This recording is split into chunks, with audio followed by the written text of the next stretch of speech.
할렐루야. 한 주간 잘 지내셨나요? 서로 한번 인사 나누시겠습니다. 사랑합니다. 보고 싶었습니다.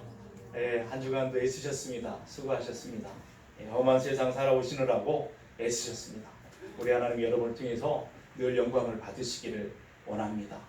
하나님께 영광 돌리시고 그리스도의 향기를 세상 가운데 아름답게 풍겨내시는 복된 분들 되실 수 있기를 바랍니다. 9월을 또 하나님께서 새로운 한 달을 허락하시고 첫 주일을 우리가 맞았습니다. 허락하신 이번 한 달도 하나님의 평강과 복이 여러분의 가정과 일터 가운데 가득하시길 축복합니다. 우리가 지난 주일에 나눴던 말씀의 본문을 우리가 오늘도 함께 보았습니다. 지난 주일에 나눴던 말씀을 기억하고 계시지요? 일어나면서 까먹기도 하지만 그래도 몇 개는 남아 있잖아요. 연상해 보면 그런 말씀이 있었습니다.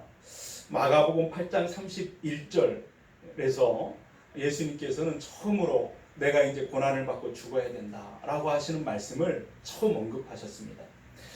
그 순환 예고를 기점으로 해가지고 이제 마가복음이 전반부와 후반부로 나눠진다고 말씀을 드렸지요.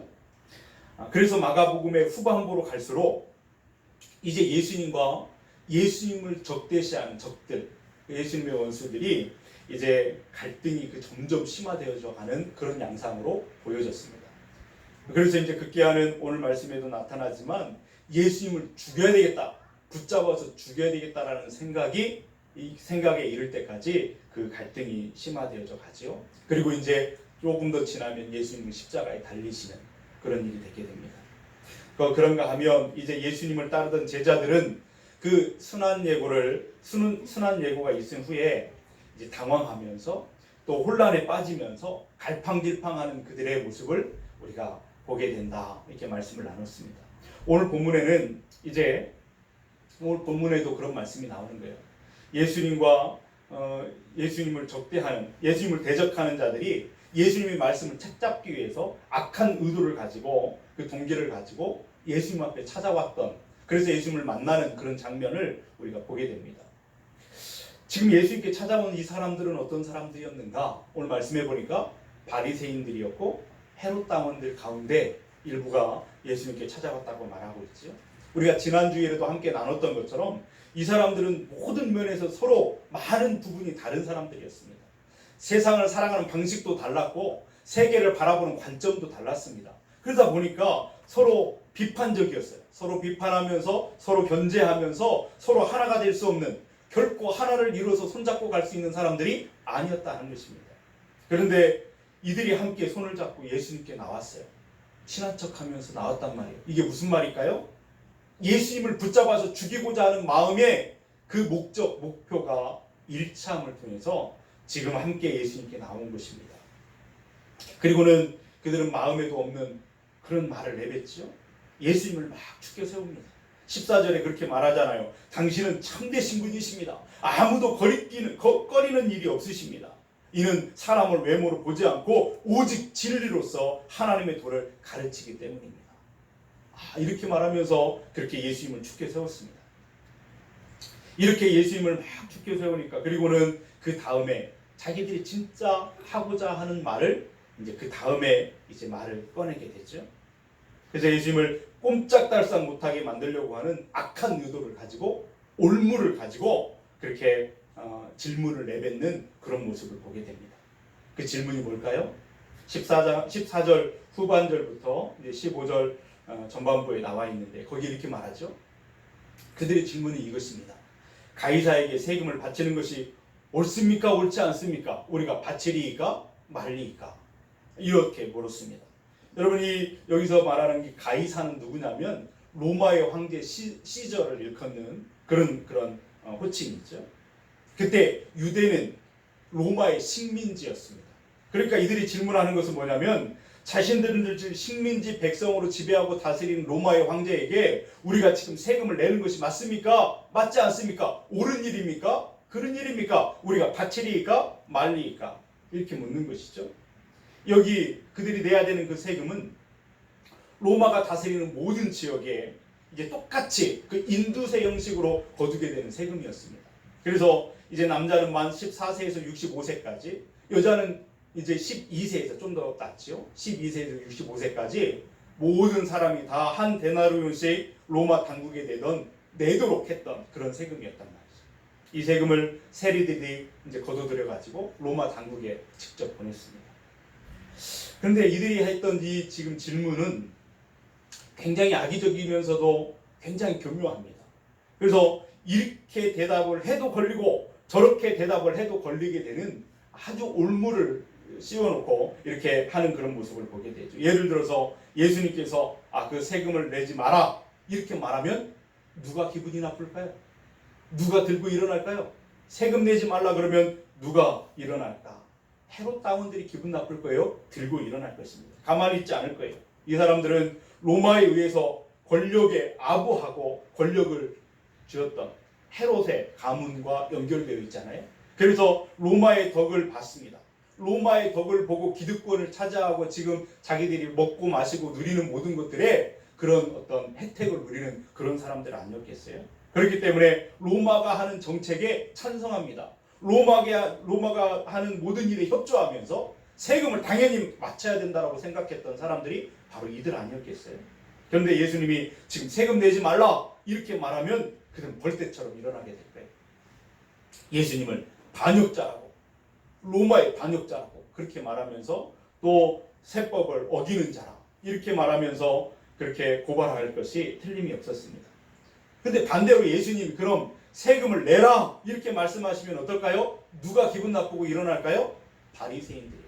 이 바리새인들이 가만히 있지 않을 것입니다. 왜냐하면 바리새인들은 이방인이었던 로마가 지금 자기들을 지배하는 것에 대해서 아주 못마땅해 하고 있습니다. 그래서 그들은 로마에 대해서 극도의 증오심을 갖고 있었고 반감을 가지고 있었던 것이 그들의 마음이었거든요. 그런데 예수님께서 지금 세금을 내라 이렇게 말씀하신다면 대답하신다면 그들은 예수는 민족을 도무지 사랑할 줄 모르는 사람이라고 말할 것입니다.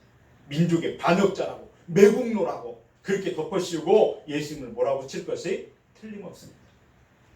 그러니 예수님이 지금 대답을 해야 되는데 이럴 수도 없고 저럴 수도 없는 참 난처한 상황 가운데 빠져 있는 것을 보게 됐죠. 그렇다고 나는 모르겠다 라고 말할 수 있는 형편도 아니에요. 왜 그러냐면 이미 그들은 예수님에 대해서 막 칭찬하고 축켜 세웠잖아요. 당신은 참되신 분이십니다. 진리로 하나님의 도를 가르치시는 분이십니다. 그러니 모른다고 말할 수 없잖아요. 진리로 하나님의 말씀을 가르치시는 분입니다.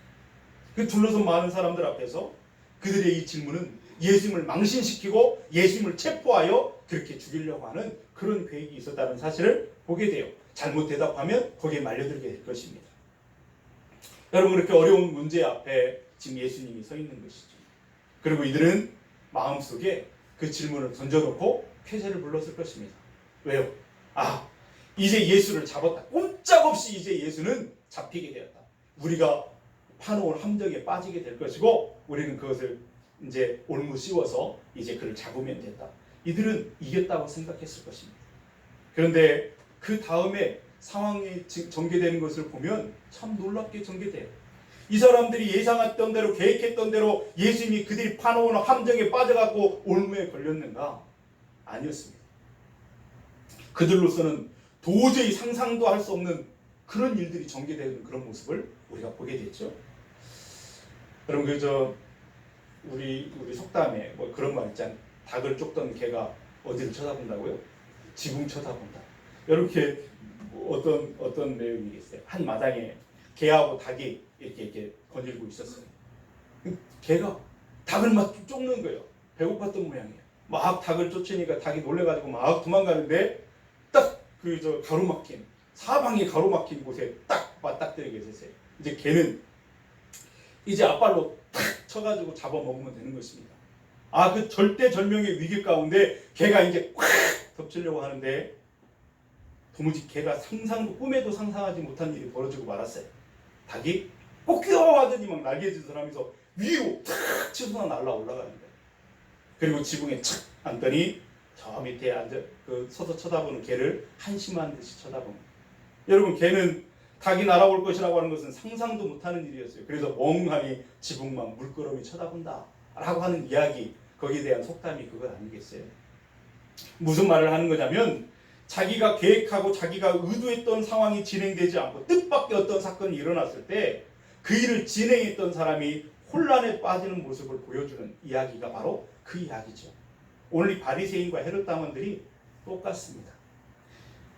예수를 이제 꼼짝없이 우리가 붙들었다, 우리는 이겼다, 우리는 이를 잡았다 라고 생각을 했는데, 아니, 예수님이 상상도 못할 대답을 하시면서 갑자기 하늘로 확 날아오르시는 것입니다.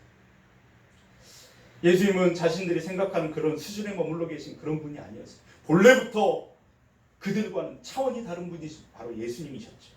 그래서 그 예수님의 대답 앞에서 그들은 입이 있어도 할 말이 없었습니다. 놀랄 수밖에 없는 상황이 벌어지고 만 거예요. 그럼 예수님이 하신 그 놀라운 대답은 어떤 것이었는가?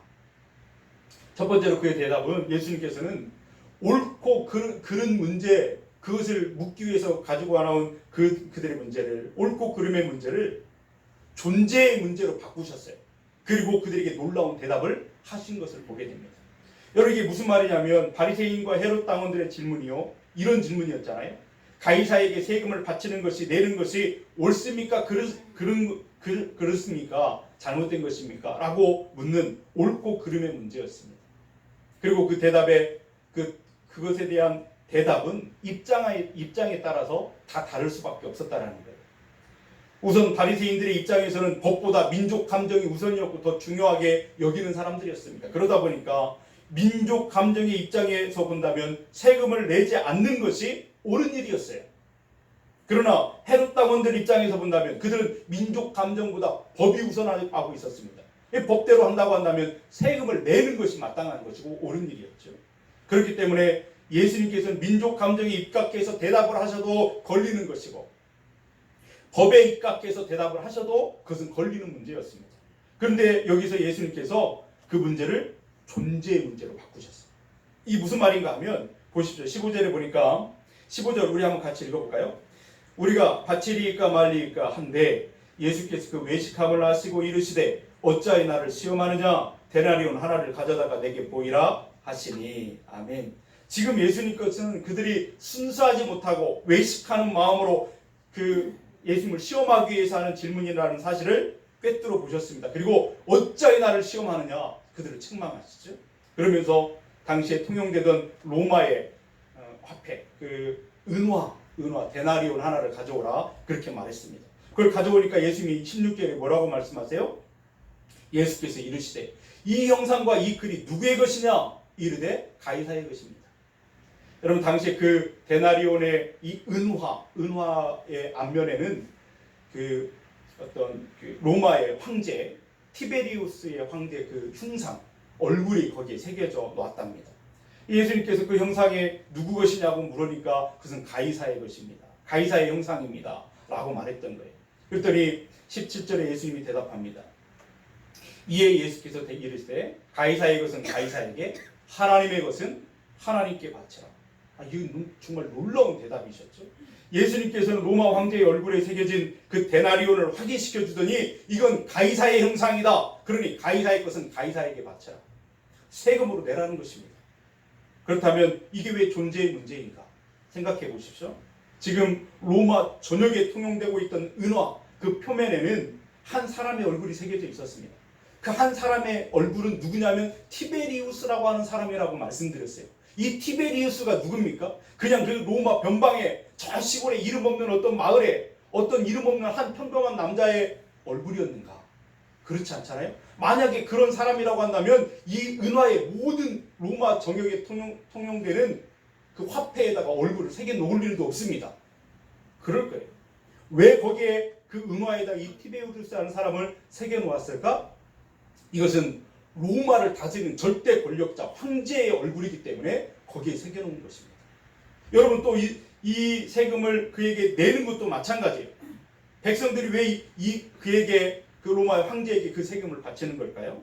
만약에 이 티베리우스라고 하는 사람이 아까도 말한 것처럼 로마 그 변방에 이름 없는 어떤 마을의 평범한 한 남자였다고 한다면 그에게 누가 천하 로마의 어떤 사람이 그에게 세금을 바치겠습니까?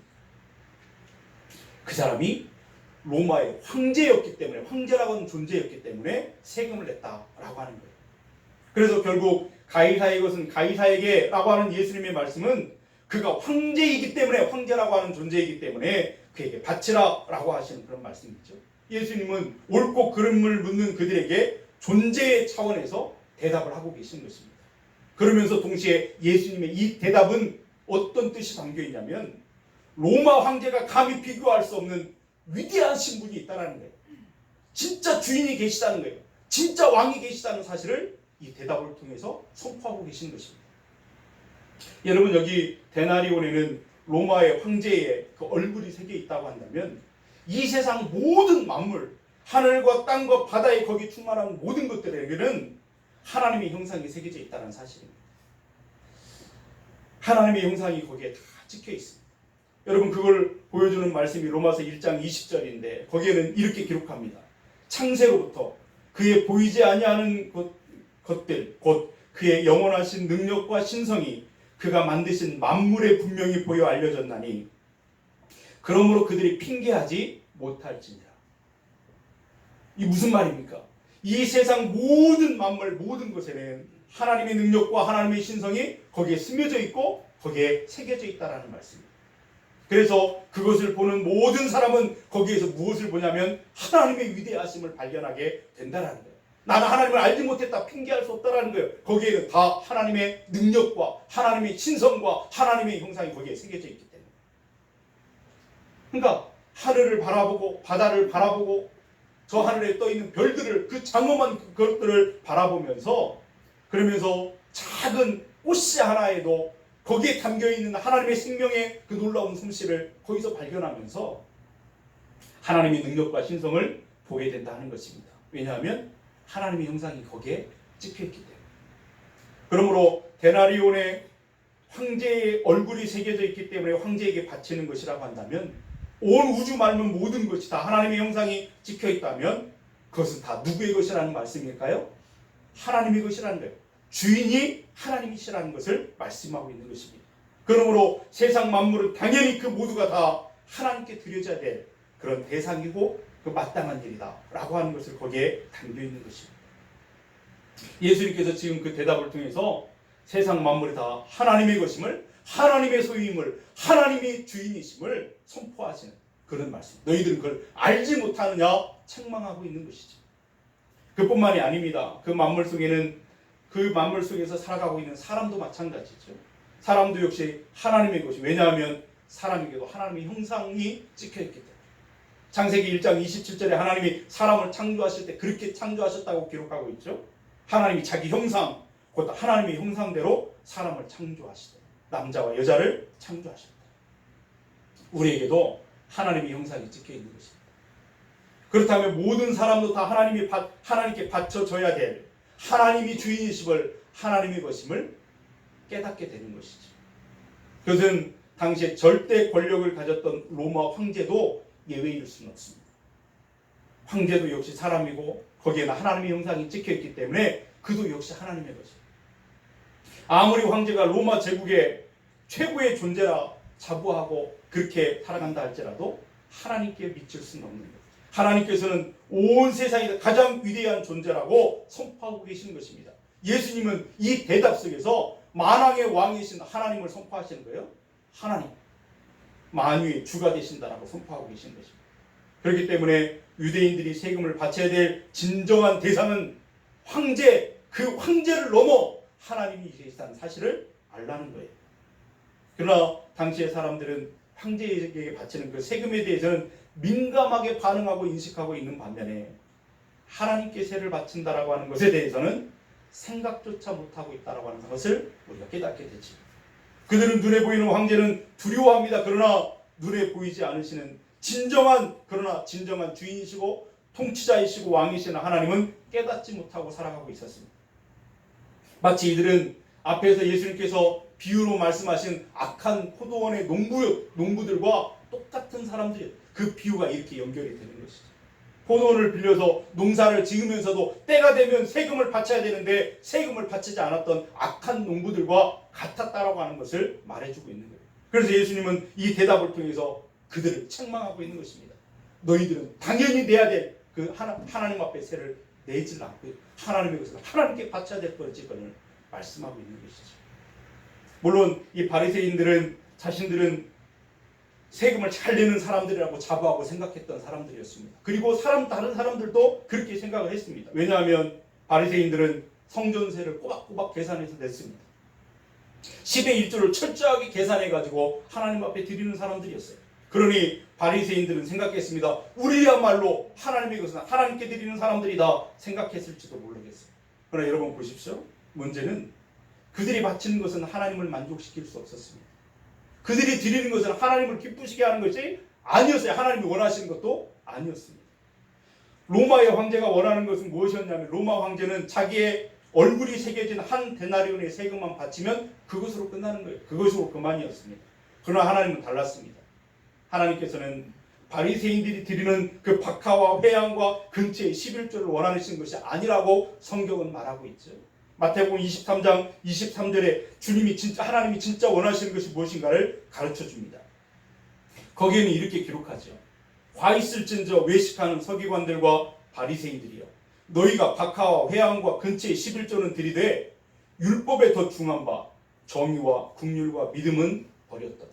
무슨 말입니까? 하나님이 우리들에게 진짜 원하시는 것이 무엇이냐면 그들에게 원하셨던 것이 뭐냐면 정의와 긍휼과 믿음이다. 그렇게 말씀하시는 거예요. 그러나 그들은 하나님께 마땅히 드려야 할 그것을 드리지 않는 사람들이었습니다. 하나님께 내라고 하는 것은 내지 않고 자기들 마음대로 하면서 자기들은 다 냈다라고 착각하는 사람들이었어요. 예수님은 그것을 오늘 대답을 통해서 책망하고 계시는 것입니다. 이것이 예수님을 책잡기 위해서 왔던 바리새인과 헤롯 당원들의 교묘한 질문 앞에서 예수님이 하신 놀라운 대답이셨다 하는 것이죠. 이제 바리새인과 헤롯 당원들이 예수님의 그 대답을 듣고 아무 할 말이 없었습니다. 17절 후반부에 보니까 그들의 반응을 그렇게 말하고 있죠. 그들이 예수께 대하여 매우 놀랍게 충격을 받은 것입니다. 놀랍게 여기더라. 그들은 예수님이 자기들의 지혜와 지식을 훨씬 초월해 있는 상상할 수 비교할 수 없는 그런 분이라는 놀라운 분이라는 사실을 깨닫게 되는 것이죠.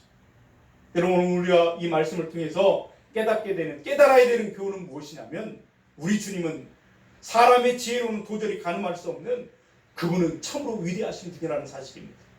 그분은 우리의 상상 그 이상의 그 위대한 분이라는 사실을 다시 한번 깨닫게 되는 거예요.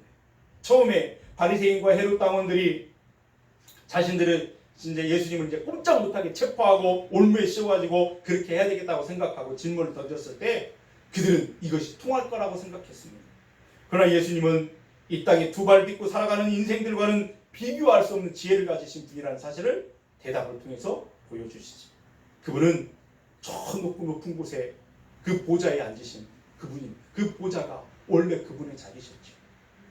닭이 오르는 그런 지붕 정도가 아니라 독수리가 착착 올라가는 창공 정도가 아니라 저 높은 하늘 위에 그 보좌 위에 그분이 원래 그 자리가 그분의 계신 자리였죠. 그 하늘에 계신 위대하신 분이 우리가 부르는 주님이라고 부르는 그분입니다. 우리 아버지시죠? 우리의 유일한 구원자이십니다. 여러분 그 위대하신 주님이 우리 곁에 계십니다. 그분이 우리의 인생 가운데 찾아오셔서 우리와 함께 하신다고 말씀하십니다.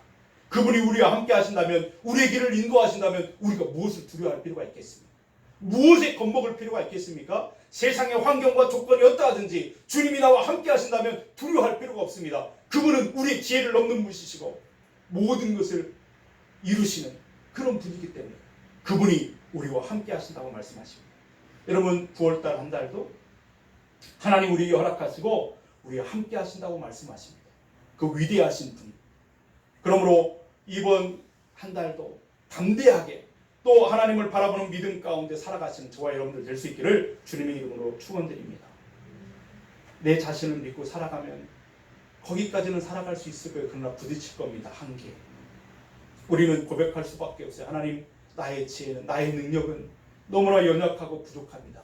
우리는 고백할 수밖에 없는 존재가 아닙니까? 만약에 바리새인들과 헤롯 당원들의 질문을 우리가 받았다면 우리에게 올무를 치우기 위해서 던진 질문이었다고 한다면 우리는 꼼짝없이 그 함정의 올무에 빠질 수밖에 없는 사람들입니다. 여러분 우리가 살다 보면 그런 어려운 문제를 만날 때가 있잖아요. 오늘 이 시대처럼 코로나19 상황 가운데에서 갈팡질팡 흔들리는 우리 모습처럼 어려운 문제를 만날 때가 있습니다. 어떻게 해야 될지 몰라서 두렵고 당황할 때가 있는 것이죠. 그때 우리 자신을 의지하지 말고 그때 위대하신 주님, 나와 함께 하시는 주님을 믿음으로 바라보고 그분을 의지할 수 있는 믿음과 그 눈이 열려지기를 주님의 이름으로 축원드립니다. 그때 주님은 우리가 상상할 수 없는 방법으로 사방이 막혀있는 그때 우리를 날아오르게 하시는 새로운 방법으로 그 어려운 문제들을 지나가게 하실 것입니다. 넘게 하실 것입니다. 그 문제를 이기게 하실 것입니다. 이스라엘 백성들이 애굽에 나와서 홍해 앞에 갔을 때에 생각해 보십시오. 그때가 꼭 이럴 때와 똑같지 않습니까? 그때는 그 사람들이 어디로 갈지 몰랐습니다. 당황했습니다. 두려워했습니다. 양쪽을 쳐다보면 다 사방이에요. 길이 없어요. 사막밖에 없어요. 뒤에는 애굽의 군대가 칼을 들고 죽이려고 병거를 타고 먼지를 일으키면서 막 쫓아옵니다. 앞에는 망망한 바다만 있는 거예요. 갈 데가 없습니다. 이제 꼼짝없이 그들에게 잡히면 죽게 되든지 붙잡혀 가서 평생 노예로 살든지 둘 중에 하나입니다. 아무것도 할 수 없어서 무기력한 그들은 울지요. 울 수밖에 없었을 겁니다. 하나님 앞에 당황하고 대성통곡하며 혼란에 빠져 있을 때 하나님의 사람 모세가 일어납니다. 믿음의 사람, 하나님을 의지하고 바라봤던 한 사람이 일어나 크게 외치죠. 뭐라고요? 너희는 가만히 있어 오늘 너희를 위해 행하시는 하나님의 구원을 보라. 아마 그들 속에 믿음이 좀 있는 사람들은 생각했을지도 모르겠습니다. 그래, 우리를 여기까지 인도하시는 하나님이 있지 않는가? 우리를 가만두지 않을 거야. 여기서 죽게 하지는 않을 거야. 그러면서 아마 하나님께서는 애굽의 군대를, 쫓아오는 애굽의 군대를 겁먹게 해가지고 다시 돌아가게 하실 거야. 아마 그렇게 기대하는 사람들이 있었을지도 모르겠습니다. 그런데 여러분, 하나님의 방법은 뭐였을까요? 애굽의 군대, 쫓아오는 애굽의 군대를 겁먹게 해가지고 다시 돌아가게 하거나 사방으로 흩뜨게 하신 그런 정도가 아니었습니다. 하나님의 방법은 아무도 상상할 수 없는 그런 방법이셨습니다. 그 망망한 그 출렁거리는 바다를 가르시더니 그의 길을, 새로운 길을 내시고 거기를 지나가게 하시잖아요. 누가 여러분 그것을 생각할 수 있었을까요? 누가 그 일을 행할 수 있습니까? 하나님만이, 우리의 하나님만이, 위대하신 그분만이 하실 수 있는 일입니다. 어떻게 해요? 그분은 위대하신, 전능하신 분이십니다. 그래서 상상을 뛰어넘는 그 방법으로 피할 길을 내셔서 그들을 구원하셨습니다. 그러더니 애굽 군대가 바닷속으로 막 따라옵니다. 잡아 죽이겠다는 거예요. 이스라엘은 다 건너고 그 바다 한복판에 그들이 있을 때 하나님은 가르셨던 물을 다시 한번 합치게 하더니 그들을 다 수장시켜버렸던 역사를 우리는 똑똑히 성경을 통해서 보았습니다. 그래서 다시는 애굽 군대가 광야를 지나 이제 하나님이 약속한 가나안 땅으로 향하는 하나님의 백성들을 위협하지 못하도록 근원적으로 그 문제를 해결해 주셨던 것을 보게 되죠. 아무도 생각하지 못했던, 아무도 상상하지 못했던 하나님이 하시는 방법으로 그들을 건지신 사건을 우리가 보게 됩니다. 어떻게 그 일이 이루어졌을까요? 위대하신 하나님이시기 때문에, 전능하신 하나님이시기 때문에 그 일을 행하신 줄로 믿습니다. 우리의 지혜로는 내가 오른쪽으로 가야 되나 왼쪽으로 가야 되나 두려워 망설일 때가 많습니다. 그때 여러분 우리가 눈이 열려 주님을 바라보고 의지할 수 있는 믿음이 있기를 주님의 이름으로 축원드립니다. 주님은 오른쪽도 아니고 왼쪽도 아니고 우리가 상상하는 것 아니라 하늘을 날아오르게 하는 세계를 열어서 우리를 인도하실 줄로 믿습니다. 우리가 상상하지 못하는, 생각하지도 못하고 예상하지도 못했던 그 방법으로 주님은 그 길을 내시는 분이십니다. 이사야 40장 말씀에 그렇게 말씀하시잖아요. 오직 여호와를 앙망하는 자는 새 힘을 얻으리니 독수리에 날개치며 올라감 같을 것이요. 오른쪽도 왼쪽도 아니요. 우리를 날아가게 하시고 올라가게 하시고 열려있는 하늘의 문으로 우리를 나가게 하실 줄로 믿습니다. 그래서 우리는 그 고통의 문제, 여러 가지 환경의 답답함의 문제를 넘어가게 될 거예요. 지나가게 될 거예요. 반드시 이기게 될 줄로 믿습니다. 내 능력과 내 힘은 의지하면 아니요, 할 수 없는 거예요. 집사님이 기도하셨던 것처럼 할 수 없어요. 나는 할 수 없지만 하나님은 하실 수 있어요. 그러므로 그분이 길을 내시면 가는 겁니다. 오늘 그 하나님이 우리를 이끌어 주신다고 말씀하십니다. 사랑하는 여러분, 우리의 주님은 위대하신 분이십니다. 이 사실을 믿고 확신하면서 여러분의 삶에 닥쳐오는 미래의 삶을 그렇게 살아가시기를 주님의 이름으로 축원드립니다. 그래서 우리가 할 일은 그분을 의지하는 것뿐입니다. 그분을 찬송하는 것뿐입니다. 내게 베푸신 은혜를 찬양하는 것뿐입니다. 저 높고 위대하신 그 분을 찬양하고 감사하며 사는 그것만이 우리가 해야 될 일이라는 것을 잊지 마시길 바랍니다. 그냥 문제 앞에서 불평하고 원망하고 왜 나는 이래야 되냐고 말하는 것 대신에 하나님이 함께 하시는 세계를 열어주실 거라고.